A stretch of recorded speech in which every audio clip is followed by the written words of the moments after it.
Greetings, Internet, and welcome to Aaron Plays, and I hope you're doing fantastically well. This will be episode 2 of my learning playthrough of Enemy Action Ardennes, getting ready for doing the actual full game on and around December the 16th, the 80th anniversary of the actual offensive. So I'm playing Allied solo. In the previous episode, we went through the setup, getting it ready for the game, the German initial offensive, which is done by cards, and we're ready to do my first action. My first ever action in this game. How do I play? Not sure. Read the rules now twice, but it's putting the two together. Rules reading and actual play application. That's what I'm going to be doing today. I'm not sure how many impulses I'm going to do. Let's just see how long it takes me to work it all out. Let's go down the map and see what is going on. There's the entire map. Not actually a big map, is it? It's looks quite busy as well with all these little arrows on it. And then we have the front line. So at the present moment, let's say the Germans have had their first activation, and I believe there's a special way that it's done if you're playing it German solo or playing it two-player. But in this game, it's represented by play of cards, which if you go back to the first episode, that'll explain what those cards do and how that actually gets this setup that we've got here. I do apologize if I sound a little bit croaky. I've been ill for the last few days, well, quite a few days. Still got a bit of a cough there, so if I do sound a bit croaky, my apologies. It's the season of croakiness. So anyway, moving on. So that's a zoom out map. Let's zoom in a little bit so I can focus on what I actually need to do. And what I need to do is obviously dictated by what cards I have. So I'll give you a quick look at the cards, which might not mean anything to you at the present moment. And to be fair, doesn't mean a lot to me at the moment. It's but that learning the game, how it fits in with the rules and the card place. But that's the four cards I've got. We're only doing turn one. That's the initial scenario, learning scenario, as it were. So I've got to stop the Germans accumulating 6 victory points or more. How I'm going to do that? Well, we'll have to see. So that's the cards I've got. I'll start with 4. I remain with 4 throughout the game. I think I've got a total of 7 cards to play, so there's going to be 7 actions or impulses-ish. The Germans have got 14 cards and they draw 2 per impulse. I was going to say 2 per turn, but it's not. 2 per impulse to complete the first turn. Now, what have I got to? I mean, obviously, this guy's way out in front here. Let's zoom in a little bit on him and what he's doing. Okay, so it's the Second Panzer Division with his assistants and this XLV11 Corps. X before L, so that means L's 50, so that's the 47th Corps and what they're about to do. But their card might not come up. And to be fair, I've got nothing. I mean, if you look at the background, that's the 28th Infantry Division. That's my guy, or 8th Corps. I've got nothing. I've got 5th Corps cards, XV, so 15th Airborne, sorry, 18th Airborne Corps, and a card that does no command. So there's not much at the present until I get another card that can do anything with regards to these guys at the bottom here. No, again, okay. So I could activate this corps, but there's only one. This guy's he's 28th infantry, so I can't activate him. So I could activate this guy and this guy. Well, that's not going to do much against this guy, is it? We have first SS Panzer Corps coming here with Piper, probably coming up along this way. So I have got units here which are part of that corps, 5th Corps, 5th Corps. The other key thing is I can't play those cards one after another. So I can't play this card here in the first activation and this card here in the second activation, because you can't play two of the same core straight after each other in one impulse and then the next impulse. Okay, I'm going to interuse the words activations and impulses here, but that's I can play one of these and then the other, but they've got to be interspersed with this card. But then it depends what I draw, doesn't it? So it looks like I'm going to need to do something here. Now, see this blue dotted line here? That is a core zone. Okay, if I take that all the way back, that's telling me the operational zone of fifth core is that area. Now, that doesn't mean I can't move outside that area, but that's where anything like reinforcements would arrive for them. But we do need to do something a little bit, because to block at least this road, put something in this town, block this road, because they're going to be coming. Malmedy, they gain victory points per each town hex, even ones that don't have victory point markers on. So this town here, St. Vincent, is worth 2 VP. Currently, this one in this particular scenario is worth 1 VP. So I obviously don't want to lose whatever that one is, Blingden, and so on. The star marker here means that's an improved position. So the other options I've got reinforcements sitting on, no, let me make unit boxes here. I do have reserve units. So I could bring this unit in using one of those two cards. But it's only one unit. So let's get rid of that. Now, which of those two cards to play? I'll zoom in a little bit. It's maybe a bit too much. Okay, so each of these cards have different aspects to them and which ones I can play. So I can play anything which has got the little arrow on it, or A. The G is if it's being played as a German solo. And there's some that have the word 2P, which was if you're playing it two player.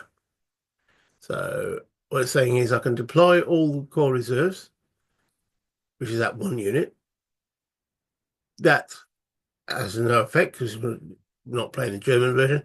I can assign 2 RP reserves to core, but that's only from this here is a date access. So that can only be played from the 20th through the 29th of December. We're in the 16th, so I can't use that little arrow. So that's a restriction. I can activate all the units in the core. Great. I can activate one unit, no matter where its location. And obviously the G event has no event on it. And I can save it for combat. Core artillery, and if A, return this card to the draw pile A if it's being played as ally solo. So might keep it with that. On this turn, I have got some other restrictions because it's the 16th turn. Where's the calendar? Yeah, let me bring that up. Restrictions are, can I zoom in on that? I can, but then it disappears. Okay. German surprise attack completed. That's what we've done. Slow allied reaction. Slow allied reaction means my units can only move one. My infantry units can only move one space. The other effects of allied slow reaction. So, allied non-mechanized, that's what I said, infantry, may move only one hex when moving during an activation. Great. You may not play the allied engineers command event to blow a bridge. Fair enough. And you may not play the allied artillery combat tactic, but may play the core artillery combat tactic. So that I do have that there, option, the core artillery. So that might be useful to keep that, but then that's probably one of my best movement cards. That's where the dilemma of the game comes, isn't it? So which card to play? Now this one has got the word special, allies alert. So I looked that up to find out what that actually meant. Now, there is a card, you can just hear it rustle there. Um, and then he's got the Allied player events and tactics. I can't bring that up. That's not on the module. That's one of the things they've kept secret squeal to say. You want to play the game, you've got to have the game. Play it on Vassal, but you need some of the bits. And that's one of the bits that you need. So that's Allies Alert. It says this day only. So it's got the day there, anything in a little red on the 16th. Treat all combat chits drawn that list a date as no result. So I thought, oh, that could be quite powerful. But I've gone through the combat chits and I can't see anything that lists a date on it. So I'm not sure if that's worth keeping for that. You know, if I go through the combat chits, where are the combat chits? The combat chits. All right. You know, you bring them out. I can't see any. I can flip them. I haven't seen any that has a day on them. So I'm not quite sure. You know, I look through the chits. Maybe, you know, yeah, there's none which has a date that I've seen so far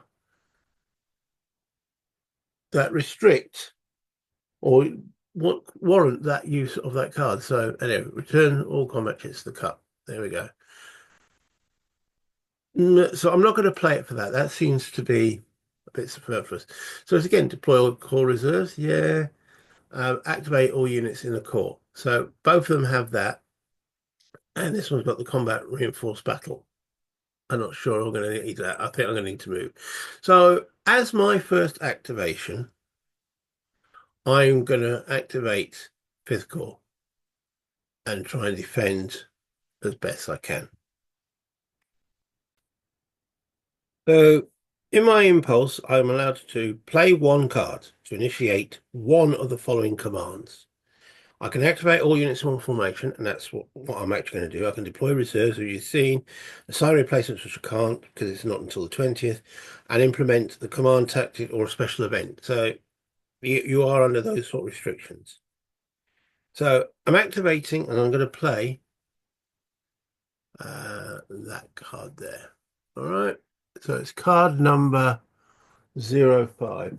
Now, I've got the cards with me as well. So you see, there it is, 05. That's the one I'm playing. That way I can really zoom in on it and look at it at the same time. So, and I'm going to be doing it to activate all units in the core. Now, what can I do with this card? Where does it go? Send to allied draw pile.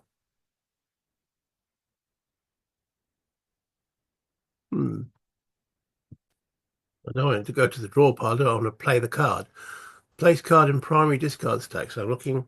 Yeah, there we go. So I play it, and there it goes. So it's been played. Yay! The automation works. Right. Now then. So the next thing, it says the first step is remove detachments. Well, there are no detachments at this stage. Movement. So I do my movement. Then I do any combat plus any play of additional cards as tactics. Build improved positions and then remove disperse markers. Okay, well, I can't see me attacking anywhere. What I want to do is sort of block first SS as best as possible. Okay, so let's focus on this fifth core. So I've got effectively 1, 2, 3, 4, 5, 6, 7 units I can move. Interestingly enough, this unit here is an infantry, so I could move him a fair distance, i.e. 6 movement points. Now, we don't want, obviously, these Germans breaking through here, so I'm going to move. What I want to do, effectively, is extend my defense line a little bit down this way to stop Piper and the rest of First SS breaking through. We have got a unit in improved position there. Do we need that reinforced. Well, I'm going to move this unit to here, because remember these infantry can only move 1 hex, providing a zone of control here and here. Key question is, can this unit now, moving along the road, get to here? Okay, just checked a little bit of the rules here. This unit here could move to about here, but then I can't move a unit into that hex. Remember, I could only move these guys 1 hex because of the allied unpreparedness, whatever the term is. Allied slowed reaction, getting the right term. They can only move 1 hex, and you can't move from a controlled hex, zone of control hex. So this unit's got the zone of control here, but also here. So I can't move from there to there. I could move from there to there and then to there, but not on this first turn because I got that restriction.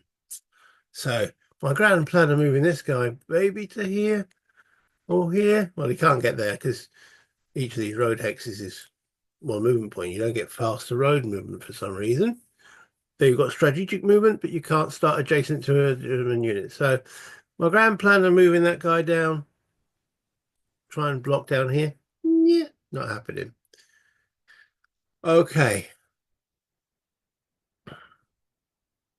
We need to hold on to these towns anyway, because each one is worth of EP. But I am going to move this unit back. I want to start creating a little bit of a reserve, as it were. So I'm going to move him to there. So, for example, I can't move those into there.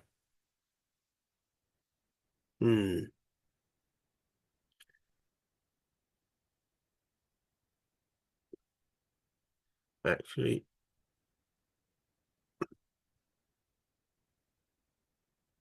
okay. If it's only 1 hex, I'll actually move him back to there in the hope that I can swap them over at a later point in this turn. I think we need to say each one of these towns is worth a VP. I think we need to hold on to them. I'm quite happy with the improved position there. Wow, that was massive, wasn't it? I moved a lot there. A little tweaking of the front lines, and that's about it. Okay, so after movement, is there any combat I want to do? And the answer is no.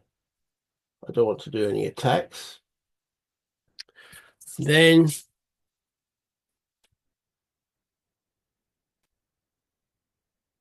I can now build improved positions. To do so, at the end of an allied activation, you may place improved markers on active allied units in supply that did not move or attack. Can't be placed in a town or city. That unit moves, so I can't place one, but I can place one on this unit.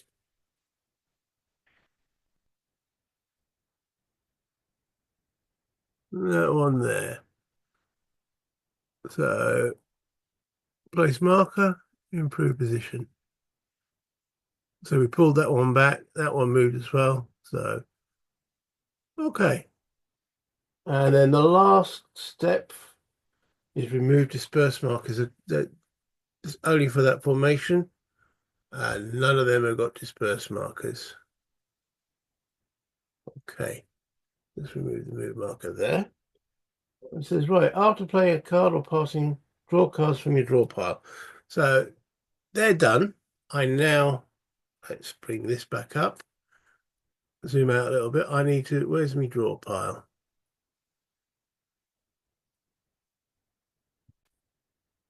Okay, so I've got this here. This is my draw card. So what do? Do I right click on that? Enter number to grab, then click and drag to draw that number. Okay, I want to pick one.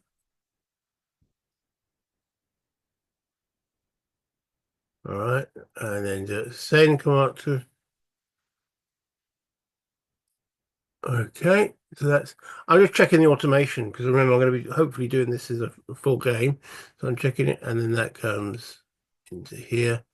All right, that's the card I would have preferred to start the game with, but I didn't have that. And I think that's me. That's me done. But now we're beginning the German impulse. All right, remember, hang with me, guys. This is the first time I've done this.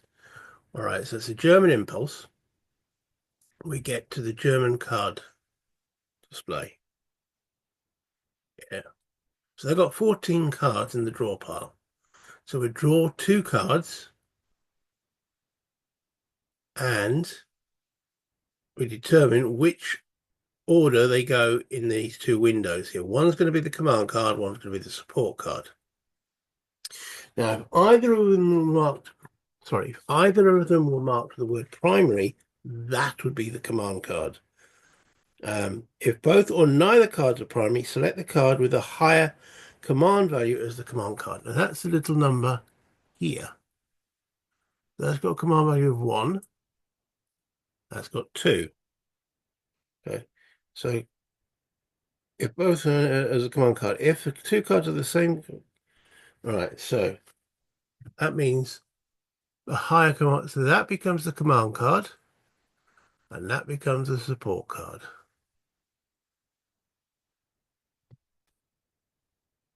Okay, so this is the 6th Panzer Army is the command card.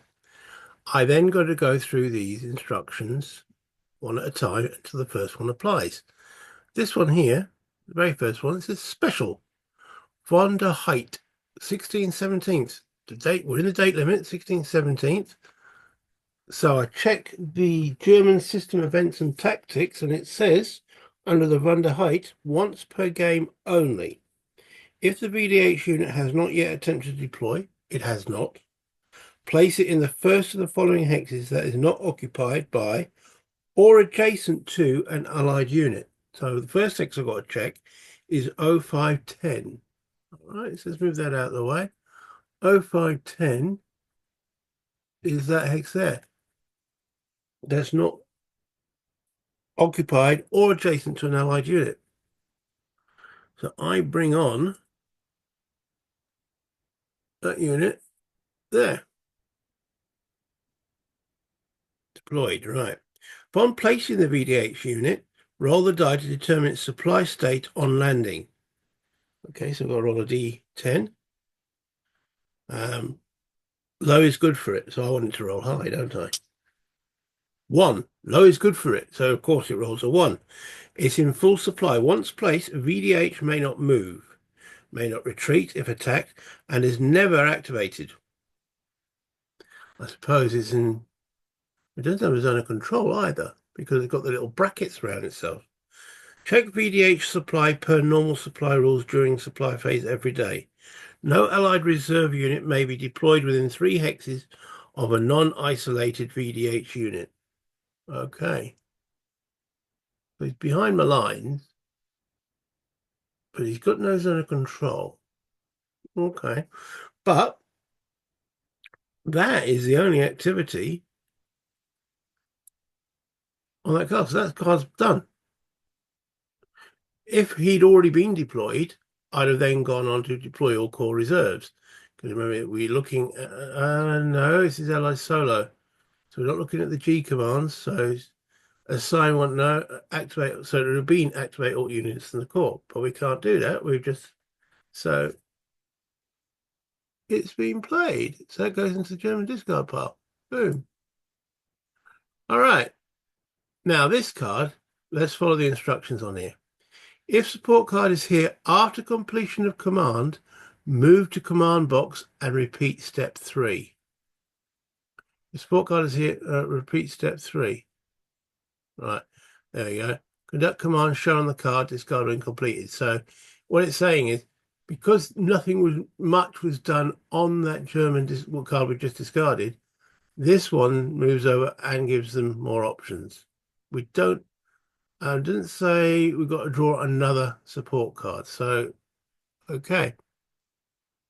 5th Panzer Army. And it's saying which units are out of fuel. We're not playing with fuel at the present moment on those dates there. Do remember, this is the first time I'm playing this. So if I make any obvious faux pas, just let me know in the comments. Um, so, yeah, we're going to be doing the little A on there, which says activate 26 Volksgrenadiers and the Führerbegleiter Brigade. There we go. From the 5th Panzer Army, the XLVV1 Corps. We're not activating the whole corps. We're only following the A instruction on that card. So let's find those units.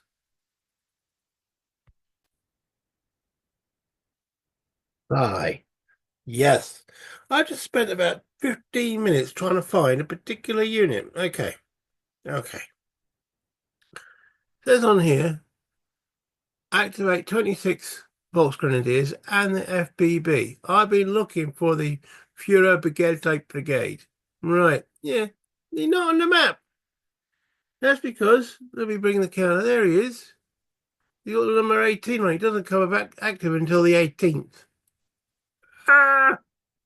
I was like, oh, am I going mad? So I had to delve into the actual counters. So, with that in mind, that is only 3 units, and that's shown on the card. Let's bring that back up again. All right, it shows there 26 VG division, a little 3 that knows it's got 3 units. All right, would have been useful if they'd have put on that one, which shows there's 1 unit, only available from 18 plus. There we go. All right, whinge over. I've got 3 units to activate. Let's go through the procedures of activating those 3 units. Now, this is a very procedural game, so I'm going to go through the procedure. So it says, step 1, remove roadblock markers adjacent to active German units. I can't see any roadblock markers adjacent to. Now, there's 2 in that hex. I think there's 1 under here. There we go. Let's put him on top. So only those 3 are activated. Okay. Relocate army objective marker if required. So I'm going to see now, because there are no army objective markers on the map, I need to see if that will allow the placement of such. Okay, it says, if a German unit is proximate, that's a word that's new to this for me for this game, which is within a movement distance. We'll define that if we need to. Or within 2 hexes of an active German formation's army objective marker, or that marker's not on the map. It's not yet on the map. I've got a table now to consult. We know this is the 5th Panzer Army. So I roll a die and it tells me where to place the army marker. These markers help to steer towards where the Germans will move. Okay, so I roll a d10. 1 to 6 for the 5th Panzer Army is Hufilets, 7 to 9 Bastogne, and a 10 Wildsalm. So let's see what we get. 5, it's Hufilets, which is, and I'm sorry if there's any French stroke Belgians out there, I'm completely bastardizing the pronunciation of these words. Hufilets, that's where we're going to place the 5th Panzer Army objective marker. The next step, step 3 in this procedure, it says move active on-map units following again, another procedure. I've got the chart here. Okay, here you can see. All right, there are total 13 different ways that these units can move, and they've got what they call movement methods. And they're grouped. You've got like a 1 to 4, which are like special moves, 5 to 9, which are the more standard moves, and 10 to 13, which are like the special moves that just in case they haven't moved according to any of the other methods so far depicted. So we're going to find a movement method for each of those 3 units that we have got to move. So going through these movement methods, you go through them one at a time until you have a eureka moment and find that a unit can apply to one of these methods. So the first four, okay, or the first 1 to 4. Number 1 is special moves. None of those really apply, like exiting the map and so forth. Number 2, which says closer to objective and next to a VP hex. So for those 3 units, there's the objective, we just placed that, but there's no VP hex. If I remove all the counters, this one's already taken closer to that. So that itself is a VP hex.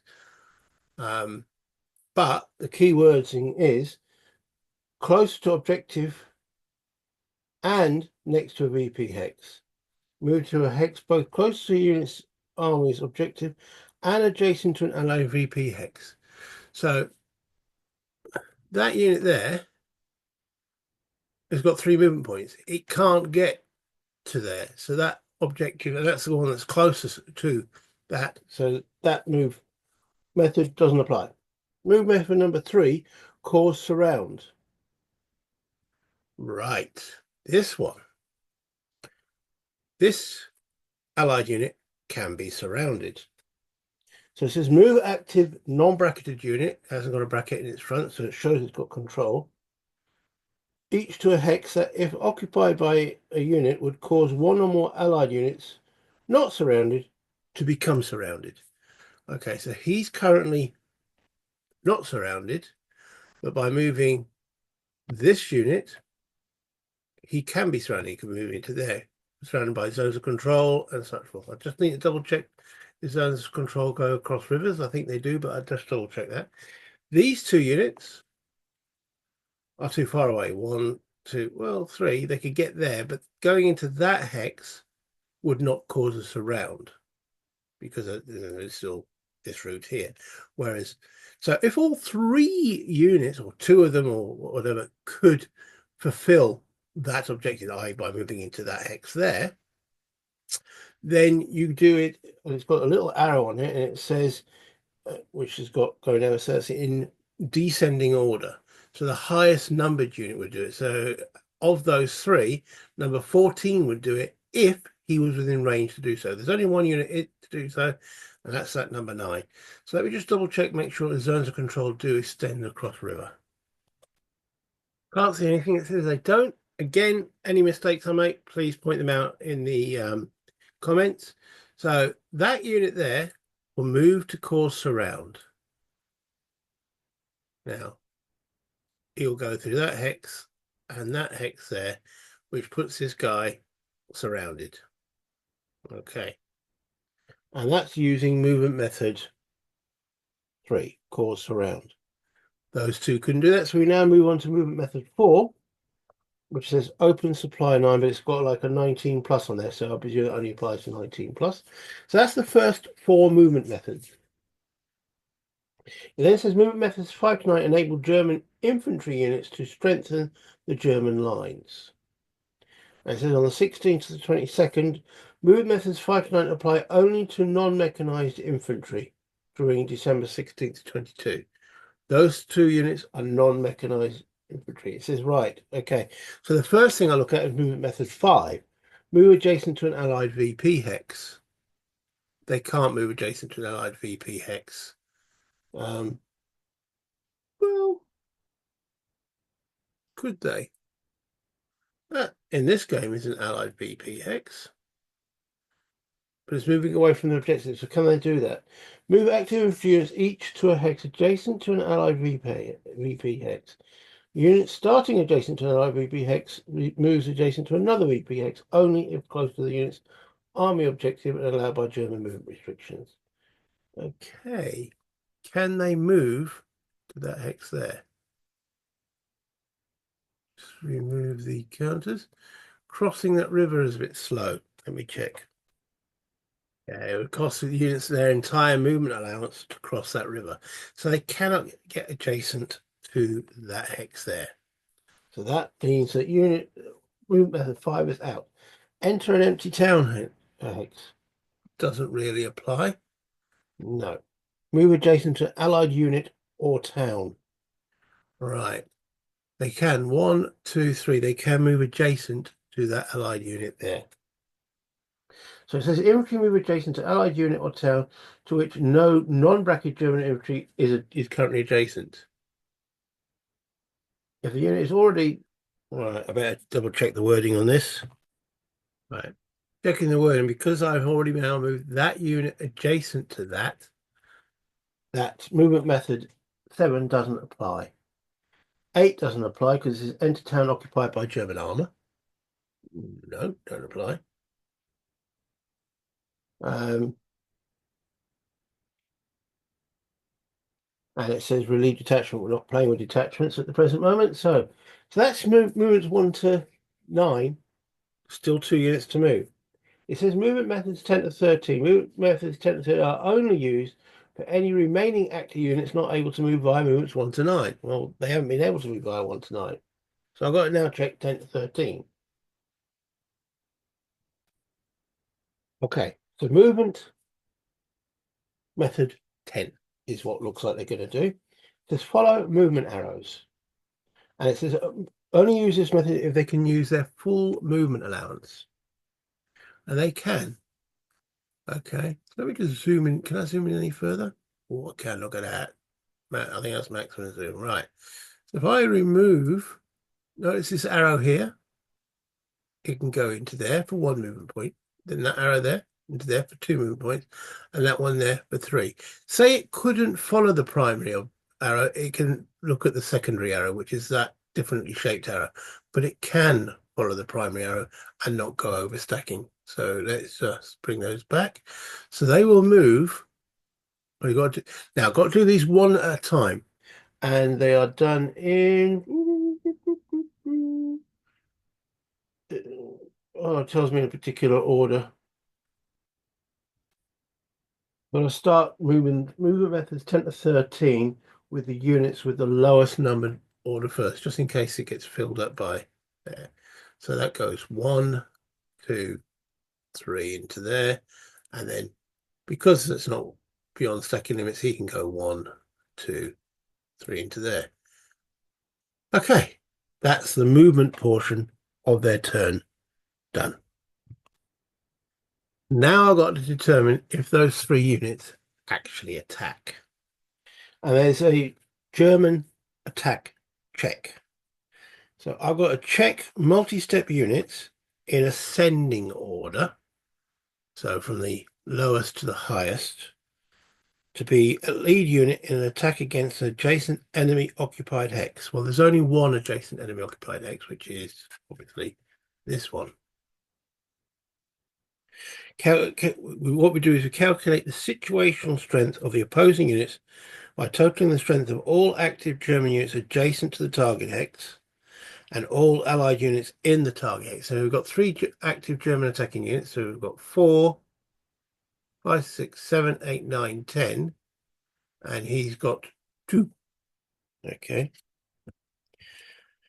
Then it says half the total strength of all German units that would be attacking across the river hex side.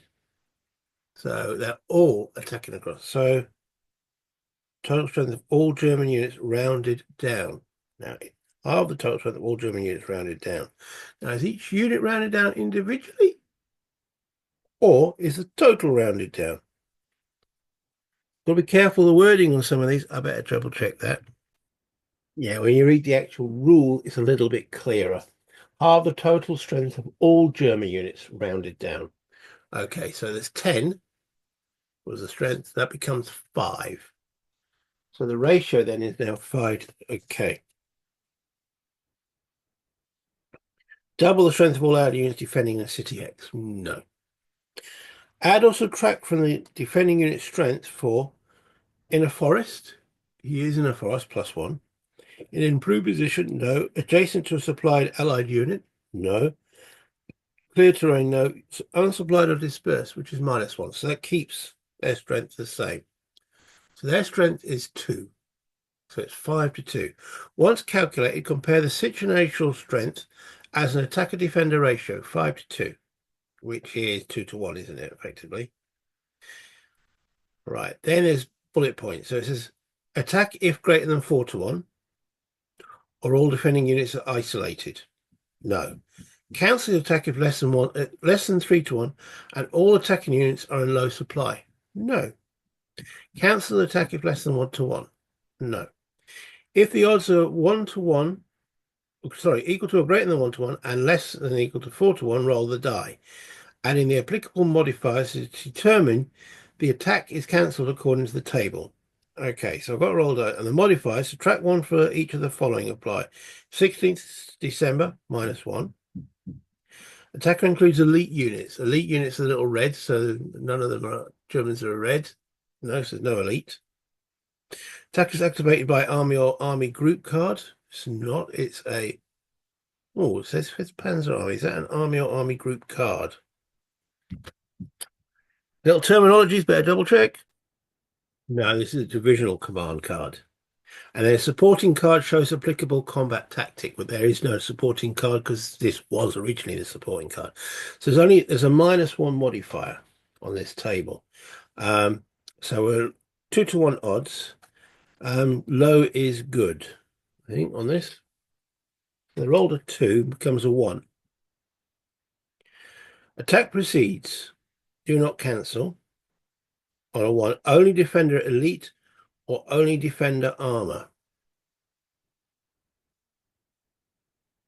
Cancel attack if only defender elite. All right, okay. Just getting used to the tables as well, guys. So it says cancel attack if only defender elite. Are they elite? No. Or defending armor, which is not. So the attack goes in. Okay, so there's a set sequence again that I've got to go through for this one combat. All right, so it says active German units attack Allied units during the German impulse.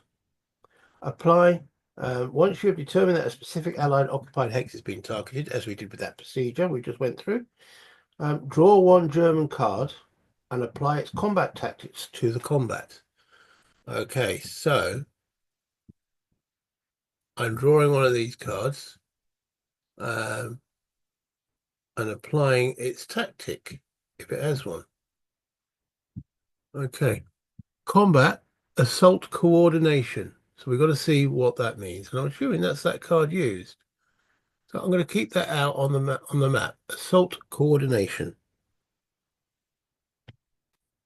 Okay, interesting. This is where reading the rules goes, yeah, I know what's going on now compared to actually playing the game sequence.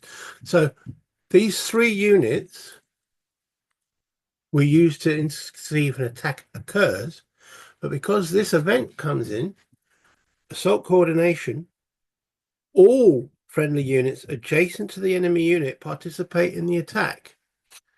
So these boys join in, even if not activated. But unactivated units do not advance after combat. And if German, reduce the total hits incurred by the Germans by 1. Okay, so that's what that card does. So those 3 units were used to determine if an attack actually occurs, but by drawing that card, the armor is now involved. That's where the game gets interesting, when the rules come to life. Reading the rules, it's like, yeah, I think I know what that means. But then when you actually come to play, it's like, what? Now I'm starting to see how it's starting to fit together. The next thing we need to determine is how many chits are drawn. Yes, this is a chit draw combat system, if you weren't aware. There's no combat results table as such. We draw chits, which gives us hits. And there's a minimum amount of chits to be drawn and a maximum amount of chits to be drawn. Now, the Germans will always draw the maximum in this game. The AI will always draw the maximum. Whereas when I come to actually attack, I can choose. I always got to draw the minimum, and the minimum is how many steps in the defending unit. There's 2 steps. Actually, it's 1 step.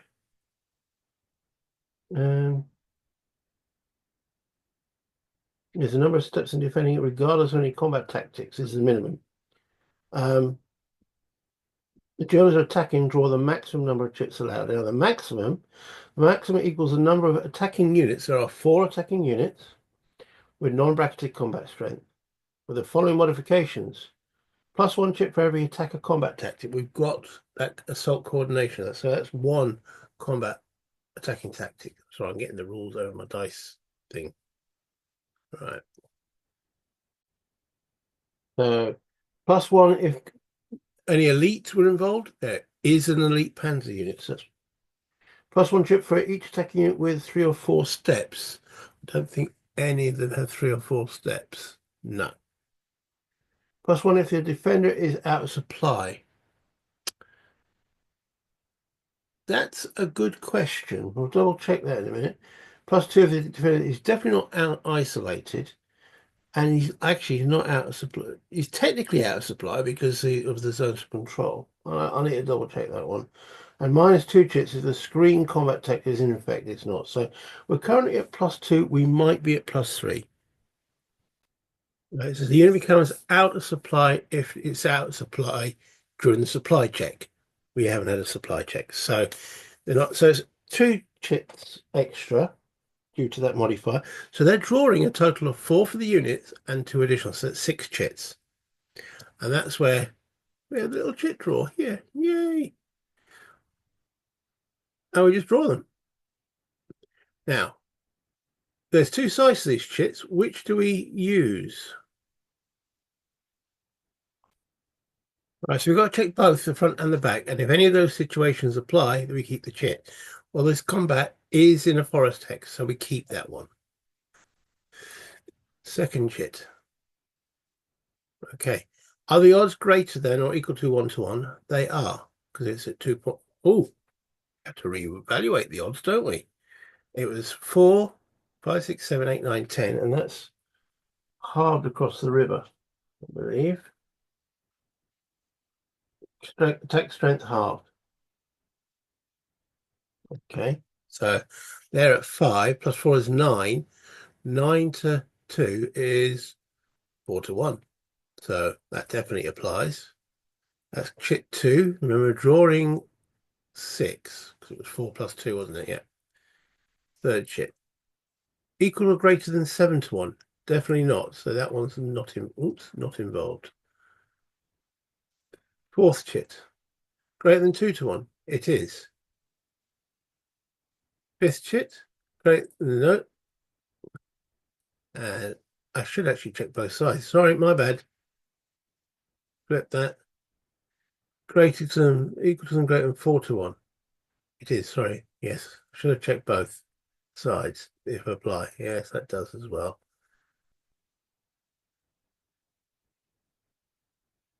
Yeah, I should have checked all sides. No.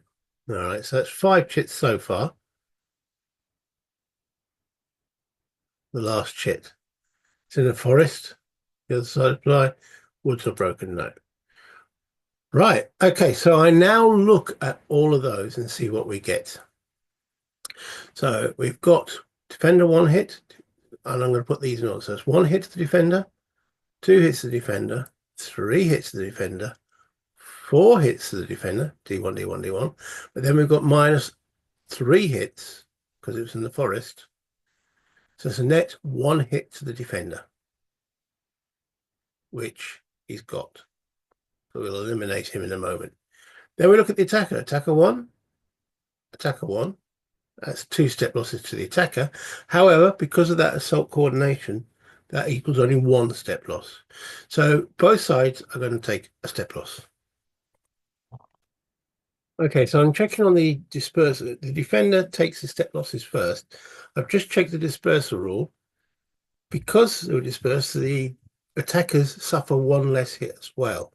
So they're taking 2 hits according to the chits, but they take 1 less because of the assault coordination and 1 less because the defender is dispersed. So therefore, the Germans will be taking no step losses. We've still got the 1 allied step loss to fulfill. Unfortunately for me, that unit has only got 1 step, and to retreat into a controlled hex will require a step loss as well. They can retreat. So say this hex here didn't have an enemy zone of control in it, they could retreat there, and that would satisfy the retreat requirement, the 1 hit requirement. There is none. So he will take a step loss. Place in eliminated units box. And I'll just delete that. So he has been taken out. Now we have to determine who or what advances into that hex. Now then, so we've got to do this 1 unit at a time. So it says victorious attacking German units advance 1 unit at a time in ascending numerical order. So we start with the lowest unit, which is this one here. We can advance across the bridge. I know that we can do that. Just depends on whether the river was a bridge hex. So one of those units there will definitely be going across there because also the arrow direction is along there. So, but we still got to determine if that will advance as well. Okay, so any number of attacking units may advance across bridged river hex sides. A unit advancing across a bridged river hex side may advance 2 hexes if otherwise allowed. They're not allowed because they're not mechanized. I remember this unit can't advance because he wasn't part of the originally activated formation. No more than 1 unit may advance across a given bridge river hex side into an enemy controlled hex. There isn't enemy control. So those two will definitely be advancing in there. So it just depends if that unit can advance into there as well. And that's the one that we're looking at the next case, which is the German advance after combat. So the route of advance, there's no route of advance, because if I remove the counter in that hex, there's no actual arrow in that hex itself. Okay. So it says, or across the river and closest to army objective. It would be across the river and close to army objective. So it says number of advancing Germans already in the hex. It says 2. And it'll say no. It's got the word no there. So there's no advance there. And that's why it had to be done in that order. Okay, you go through the rules section 12.8 and you check the 2x advance, then you check the adjacent across the river advance, which was those first two units, and then you do the general German advance. If those two hadn't advanced into that, then there was likelihood that this unit would have advanced into there. But as there's already 2 units in that hex, it says no. If there was only 1 there, on a 1 to a 6, that unit would have advanced. And that's the advance after combat, which concludes that combat. So all these chits here, I place to the side because they're not being discarded. There's 3 chits in this actual pot which allow a reset of these particular chits. So they've been used for that combat. I then put this card, I assume, on the discard pile. And that ends the German impulse. And you know what? That's going to end this. Well, that can remove move markers. Yeah, that's this impulse done. I'm going to just do the allied impulse, but I'm going to do that in the next video. I'll bring this back up to the top. That was a lot more complicated than I thought it would be. Especially the movement, determining which units move, in what order they move, and then it was only 3. Have I bitten off more than I can chew? I don't know. I suppose the sequence will get easier the more you play the game. So that was the first time I've done this, and I've done it on camera. I wanted to go through this game. I thought, I'll get 2 or 3 impulses done. That took a long time. Rules checking, double checking. And did I make mistakes? I don't know. That will be down to you in comments. Please let me know if you're watching this and, and followed it all the way through to the end. Overall, I moved about, 3 German units and 2 Allied units, and it took a considerable amount of time. However, getting into the process and the thinking of it is the whole point of learning a game. And as you can see, that's what I'm doing. I'm trying to get this ready for 16th of December. Well, I don't think I'm going to be ready. But if I can get the full game started sometime during when the Ardennes offensive occurred, all to the good. So I'm going to put this up. I'm going to let you guys respond to it. Let me know if there's anything in the comments that you could have done better. You should have done this, that, you missed that, and such forth. please add it into the comments because it helps other people that are learning this. And this is not an easy game.